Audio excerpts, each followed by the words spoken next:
వరకు వాళ్ళు నిజంగా చెప్పలేని కొడుకులు సార్. అదే ప్రాబ్లం ఏంటంటే పాపం వాళ్ళేమి డిమాండ్ చేయరు. వాళ్ళు చాలా కోఆపరేటివ్‌గా ఉంటారు. మనం మాత్రం టెన్షన్ పడిపోతాం. మరి పడాలి కదా! మరి అంతమంది వాళ్ళని తీసుకెళ్ళినప్పుడు పడాలి ఇండస్ట్రీ తప్పదు. మొత్తం ఆపేసండి ఇక్కడ. అవును. 10 మంది హీరోస్‌ని, హీరోయిన్స్‌ని తీసుకొని నేనెళ్ళి అమెరికా డల్లాస్‌లో కూర్చొని, ఇక్కడ ఇండస్ట్రీలో షూటింగ్ ఏం జరుగుతుందండి ఇక్కడ? 10 మందిలో 5 రన్నా ఇక్కడ ప్రొడ్యూసర్లు వాళ్ళు తిట్టుకుంటారు కదా నన్ను. అవును. నిజంగా చెప్తే ఆ ₹1,00,00,000 ఇస్తే కంఫర్ట్ అండి. ఈ షూటింగ్‌లు జరిగాయి. కానీ ఏదో ప్రోగ్రామ్ చేద్దాం. దీన్ని ఇన్స్‌పిరేషన్‌గా ఇంకోటి తీసుకుంటాను. రాగానే ప్రభాస్ దగ్గరికెళ్ళాం. ఆయన 2,00,00,000 ఇస్తానన్నాడు. ఆయనే ఇచ్చేస్తా అన్నారు. ఇంకెందుకు ప్రోగ్రామ్ చేయడం ఎందుకు? ఆ 2,00,00,000 ఇచ్చేస్తాను మీకు ఎప్పుడు కావాలో చెప్పండి అన్నాడు. బ్లాంకు. ఈ 2 ఇలా అయితే చాలా ఈజీ కదండి ఇలా అయితే కట్టడం. ఓన్లీ సోమ్ ఎంత అవుతుంది? 5-6 కోట్లు అవుతుంది. అద్భుతంగా నేను కేరళ డిజైన్ వేయించాను పైగా. ఓకే. కేఎల్ నారాయణ గారు లాంటి నెంబర్ 1 కాంట్రాక్టర్ నేను ఫ్రీగా చేసి పెడతాను. మీరు డిజైన్లు అయితే తెచ్చుకోండి. మిగతా ఏర్పాట్లన్నీ మీరు చేసుకొని నేను వస్తాను. నేను చూసుకుంటాను మొత్తం అంటే అన్నాడు. నా ఉద్దేశంలో 7 ఎకరాలు అయిపోయింది. మధ్యలో అయిపోయేది బాబు. మీరు అన్నట్టు ఇందాక అన్నారే ఎవడుంటాడు మూవీ ఆర్టిస్ట్ స్టేషన్ ఆఫీస్ కొట్టి నిజంగా 2 బెడ్రూమ్ ఫ్లాట్ చాలండి అక్కడ. కానీ అది సిటీ సెంటర్‌లో ఉంటేనే బాగుంటుంది. ఇప్పుడు ఊరవతల అక్కడికే రారు. ఈ ఊరవతల ఎక్కడో పెట్టేమనుకున్నప్పుడు వేస్ట్ అండి. కానీ ఓన్లీసం నేను కాకపోయినా సార్ వాళ్ళు నాకు హుషారు తగ్గిపోయింది ఇప్పుడు. నేను కూడా ఎలా అయింది మనకి ఇంత మన సినిమాలు మనం చేసుకుందాం శుభ్రంగానే హ్యాపీగా ఎంజాయ్ చేద్దాం లేకుండా పడిపోతుందిగా. ఒక మంచి పని చేసి మాట అనిపించుకునే కన్నా శత్రువు లేనోడికి నేను నిజంగా అజాత శత్రువుని ఉంది. నాకు ఎవరు శత్రువులు ఉంటారు. నేను పెద్ద హీరోని ఎలా చూస్తాను, జూనియర్ ఆర్టిస్ట్ కూడా ఎలా చూస్తాను. నమస్కారం పెడితే ఇద్దరు ఒకటే ఉంటుందండి. అవును. వాళ్ళు ఒకలా పెట్టి వీళ్ళు ఒకలా పెట్టండి. అందుకని నాతో ఒకసారి ఫ్రెండ్షిప్ చేస్తే జీవితాంతం ఉంటారు.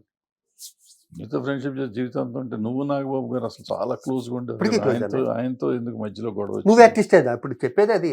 అది మూవీ ఆర్టిస్టేషన్ గురించే. దానికి ఏమొచ్చింది ప్రాబ్లం? కర్మ.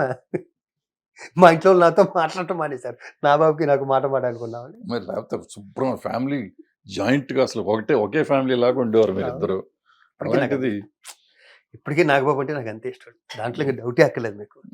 మూవీ ఆర్టిస్టేషన్ మా దగ్గర పర్సనల్గా ఉంటాయి నాగబాబుకి నాకు. సడన్గా నిన్ను ఓడగొట్టేదాకా ఆయన అంత పగబట్టాల్సిన పరిస్థితికి వచ్చింది ఆయనకి. ఏమో నెక్స్ట్ మళ్ళీ నేను ఆయన గెలిపిస్తాడేమో. అసలు ఎందుకు వచ్చింది ఆ పరిస్థితి? ఎందుకు వచ్చింది? ఏ మిస్అండర్స్టాండింగ్ అనే. మీ ఇద్దరికి ఉన్న అసలు అండర్స్టాండింగ్ ఎక్కువ కదా? ఎక్కువ, చాలా అండర్స్టాండింగ్ ఎక్కువ. మరి ఎందుకు వచ్చిందో నాకైతే గాడ్ ప్రామిస్గా తెలియదు. నేను అనుకోవటం ఏంటంటే పవన్ కళ్యాణ్ మామూలుడు కదా, అడిగేస్తావు కదా ఏంటన్నా ఏమైందని అడుగుతావు. అడిగే స్టేజ్ దాటిపోయింది. మధ్యలో ఉంటారు కదండి, మీకు తెలియదు మరి. పవన్ కళ్యాణ్ ఒక రోజు వచ్చి ఆఫీస్కి వచ్చి గొడవ చేసేవాడికి గొడవ చేసి నెక్స్ట్ నేను ప్రెసిడెంట్గా ఉన్నాను నేను అన్నాడు. మంచిదే కదా రెస్ట్ తీసుకుంటాను అన్నా. ఇదే మాట అన్న. బాగా గొడవ చేసి ఆయన ఎందుకు వచ్చాడు, ఎందుకు గొడవ చేశాడు ఇప్పటికీ నాకు క్లారిటీ లేదు. ఏదో కోపంతో వచ్చాడు. ఫోన్ చేయి రాఘవేంద్ర గారు, ఫోన్ చేయి సురేష్ బాబు, ఫోన్ చేయి, ఈ రెండే అన్నారు. ఇద్దరికి ఫోన్ చేశాను. రాఘవేంద్ర గారు లేరు, సురేష్ బాబు గారు బెంగళూరులో ఎక్కడ ఉన్నారు అని చెప్పేంతంతో ఎమోషన్, అతను ఎమోషన్ చూస్తున్నాగా. రాఘవేంద్ర గారికి ఎందుకు చేయమన్నాడు? రాఘవేంద్ర గారికి ఏం సంబంధం ఛాంబర్లో? ఏం మరి నాకు అన్యాయం జరిగింది, దీనికి తీర్పు ఎవరు చెప్తారు అంటే మూవీ ఆర్టిస్ట్కి సంబంధం ఏముంటుంది, ఛాంబర్కి సంబంధం ఏముంటుంది, ప్రొడ్యూసర్ కౌన్సిల్ సంబంధం ఏదైనా పర్సనల్. ఇప్పుడు నన్ను ఎవరో తిట్టారు అనుకోండి, నన్ను తిట్టారు, నన్ను భరద్వాజ తిట్టారు, నేను భరద్వాజతో చూసుకోవాలి. దానికి ఛాంబర్ మూవీ ఆర్టిస్టేషన్ ఏం చేస్తుంది? నాకు తెలిసిన నాలెడ్జ్ అది. ఒక 20 మంది లాయర్ని తీసుకొచ్చాడు. సరే నువ్వేం చేసావు నా మీద అన్నాడు. జెన్యూన్గా నేను, మంచులక్ష్మి, ఇంకో హీరోయిన్ ఐజీ దగ్గరికి వెళ్ళి కంప్లైంట్ ఇచ్చి సంతకాలు పెట్టించుకుని అన్ని తీసుకొచ్చి ఫైల్ ఇస్తే ఫైల్ చూసే ఓపిక కూడా లేదు ఆయనకి. నాకు చాలా కావాల్సిన వ్యక్తి. చాలాసార్లు మద్రాసులో కలిసి ఉన్నాం. ఆ క్లోజ్తో లోపలికి వెళ్ళి, లోపల లాయర్లు ఉన్నాడు అన్నారు. లోపలికి వెళ్ళా, చాలా మంది, ఒక 20 మంది లాయర్లు ఉన్నారు. మరి అసలు మనం ఎప్పుడు రెగ్యులర్గా మనం ఈసీ మీటింగ్లు చేసుకునే హాల్లో నిండిపోయి ఉన్నారు మొత్తం అంతా. ఆ రోజు కోర్టు హాలిడే అనుకుంటా, మొత్తం అంతా అక్కడే ఉన్నారు. ఎవరికి ఇవ్వాలి అర్థం కావట్లే, అందరూ ఒకేలా ఉన్నారు నాకు అక్కడ. అందరూ నల్ల కోట్లు వేసుకుని. సరే న్యాచురల్గా ఏం చేస్తాం, సెంటర్ సీట్లో ప్రెసిడెంట్ కూర్చున్న సీట్లు ఎవరు ఉంటారు కదా, లేడీ ఎవరో కూర్చుంటే ఆవిడకి అది ఇచ్చేసి వచ్చి ఇచ్చేసాను అన్నాను. ఇచ్చేసాను అన్న మాట అన్న వినాలిగా. నాకు బాధ అనిపించింది అంటే నా గురించి ఏం చేసావు నువ్వు అన్నాడు. ఇన్ని చేశాను మీకు తెలియకుండాను, ఇదిగో ఫైలు మీరు చూసుకోండి. మిమ్మల్ని ఇలా అన్నందుకు ఇది ఐజీ కంప్లైంట్ ఇచ్చాం, లక్ష్మి నేను వెళ్ళి ఇంకో హీరోయిన్ ఇన్ని చేసాం, నేను ఇక్కడ ఖాళీగా ఉండలే, ప్రతి దానికి కష్టపడుతున్నా. ప్రాబ్లమ్స్ డ్రగ్స్ దగ్గర నుంచి ప్రతిదీ నేను ప్రెసిడెంట్గా ఉన్నప్పుడే వచ్చినాయి. అవును. ఇంకోళ్ళు ఎవరైనా వదిలేస్తారు, నాకు ఎందుకు నేను వదలలేదన్న అవును. డ్రగ్స్ అప్పుడు కూడా. ఉమ్. నేను తిరిగిన డిపార్ట్మెంట్లు తిరిగి ఎవడు తిరిగి ఉన్నాడు. ఉమ్. అవును, ఉమ్. ఇవి ఇన్ని చేశాను, ఇన్లే మాట ఉమ్. ఇన్లే. వాళ్ళు నెక్స్ట్ టైం ఎలా ప్రెసిడెంట్గా ఉంటాను నేను చూస్తాను, థ్యాంక్ యూ అని చెప్పి నేను షూటింగ్ వెళ్ళిపోయాను. లాయర్లు ఏం చేశారు? ఊరికి ఆ ఫైల్ తీసుకుని వాళ్ళు ఏం ఈ చేశారు? తర్వాత అసలు ఏం జరిగిందో తెలియదు నాకు. మనకి తెలియదు. తర్వాత నాకు తెలిసింది ఏంటంటే, ఉమ్.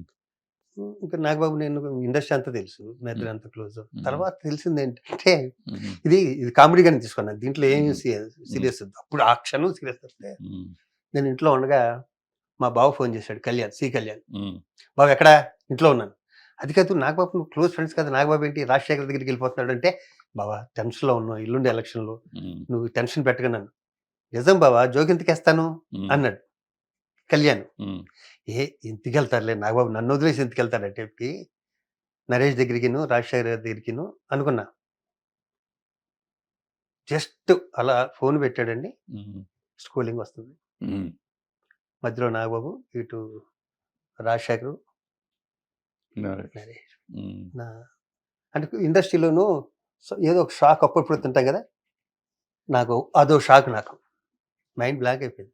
మరి అంత ఓవర్ నైట్ ఓడగట్టగలిగిన వాళ్ళు మరి మనోజ్ విష్ణుని ఓడగొట్టలేకపోయారుగా, అదే పార్టీ. అక్కడ తేడా ఎందుకు వచ్చింది? అప్పుడు నువ్వు అసలు కంటిన్యూ నువ్వు నేను దాంట్లో లేనండి. నువ్వు నేను ఏలు షెడ్లో పెట్టలేదు అప్పుడు. నేను షెడ్లో ఉన్నా. అప్పుడు చాలా సీరియస్గా ఉంది. ఆ. అవును. అది ఈ కరోనా టైం ఇంచుమించు నేను. అవును, ఉమ్. విష్ణు నన్ను ఈ మధ్యన కూడా ఒకసారి న్యూజిలాండ్ వెళ్ళే ముందు కూడా అంకుల్ ఒకసారి వచ్చి కలవనట్టు, నేనే వస్తాను చెప్పి విష్ణు అసలు ప్రెసిడెంటే కలవలేదని బొక్కే తీసుకెళ్ళి ఉమ్. విష్ణుకి ఇచ్చి, లేనోని జాగ్రత్తగా చూసుకో విష్ణు, నేను ఇంకేం అడగను, ఉమ్. ఆఫీస్కి ఎవడన్నా కష్టంతో వస్తే అది చూసుకో, నా పర్సనల్ రిక్వెస్ట్ ఇది, అదొక్కటే ముఖ్యం మాట్లాడేసి ఉమ్. న్యూజిలాండ్ వెళ్తున్నాను అప్పుడు, ఉమ్. ఏ అవసరం ఉన్నా నాకు ఫోన్ చేయమని అని చెప్పేసి. ఇంకా యంగ్స్టర్స్ ఉన్నాయి, మనకన్నా ఎక్కువ ఓపిక ఉంటుంది, వాళ్ళు చేయాలనుకుంటే చేయొచ్చు. నేను ఏమనుకున్నా అంటే, వాళ్ళ ఫాదర్ కూడా ప్రెసిడెంట్గా చేశారు కాబట్టి మోహన్ బాబు గారు, పైగా ఆయన ఎంత కోపం ఏమన్నా కూడా మాట అంటే మాట మీద కొంచెం పనులు అవుతాయి. కొంచెం విష్ణు కూడా పాపం చేద్దాం అంటాడు. ఆ మధ్య కూడా ఎప్పుడు నాకు అన్నీ ఫోన్ మన పక్క చేశాడు. వాళ్ళు కూడా కరెక్ట్గా ఉండాలండి. ఆ మధ్య ఫోన్ చేశాడు, అంకుల్ అప్పుడు మనం బిల్డింగ్ కడతాం అన్నాం, అదంటే మరి అన్నావు కదా అన్న, అది ఎట్లా కట్టాలి అంకుల్, ఏదో చేయాలి, ఒకసారి వచ్చి మాట్లాడతాను అని మళ్ళీ అతనికి ఇంట్రెస్ట్ ఉంది, పక్క వాళ్ళు కూడా ఉండాలి, చెయ్యాలని ఉండాలి. అవును, అంటే ఇంట్రెస్ట్ లేనోడు మనకి ఫోన్ చేయాల్సిన అవసరం లేదు, అవసరం ఉంది, చెప్పాల్సిన అంతేగా. అవసరం లేదు కదా. అవును, నేనే నువ్వు కడితే కట్టు, కట్టపోతే కట్టపో అనొచ్చు మనం వెంటనే. బట్ అతనికి ఎంతో కొంత మనసులో ఉంది కాబట్టి ఉంది, అది ఏం చేయాలనేది అతనికి అర్థం కావట్లేదు, ఏంటో మరి తెలియదు. రోజులు మారిపోయినాయి. ఇప్పుడు మనం ఒక మాట మాట్లాడేమంటేనండి, ఇది అన్ని కోట్ల మందికి రీచ్ అయిపోతుంది అన్నమాట. అవును, నేను అవును, అప్పుడు అనలేదు అంటాను కుదరట్లేదన్న ఇప్పుడు. అవును, అవును. అవునవును. ఇదే పెద్ద ప్రాబ్లం ఇది. ఈ కరోనా హిట్ టీవీ యాప్, ఇందులో short news, live news, entertainment shows, movies, digital magazines తో పాటు మీ జిల్లా వార్తలను కూడా ఫ్రీగా చూడొచ్చు. ఇంకెందుకు ఆలస్యం, వెంటనే హిట్ టీవీ యాప్ ని డౌన్లోడ్ చేసుకుని ఫ్రీగా ఎంటర్టైన్మెంట్ పొందండి. Hit TV app. Hit TV app. Please download Hit TV app. Hit TV యాప్ని ఫ్రీగా డౌన్లోడ్ చేసుకొని ఎంజాయ్ చేయండి. మీకు నచ్చిన ఎంటర్టైన్మెంట్ కోసం హిట్ టీవీ యాప్ ని ఫ్రీగా డౌన్లోడ్ చేసుకుని ఎంజాయ్ చేయండి. హిట్ టీవీ యాప్ని డౌన్లోడ్ చేసుకుని ఆస్వాదించండి, ఆశీర్వదించండి. ఇంతమంది సెలబ్రిటీలు హిట్ టీవీ యాప్ ని డౌన్లోడ్ చేసుకోండి అని చెప్తున్నారంటే ఎంత మంచి యాప్ ఆలోచించండి.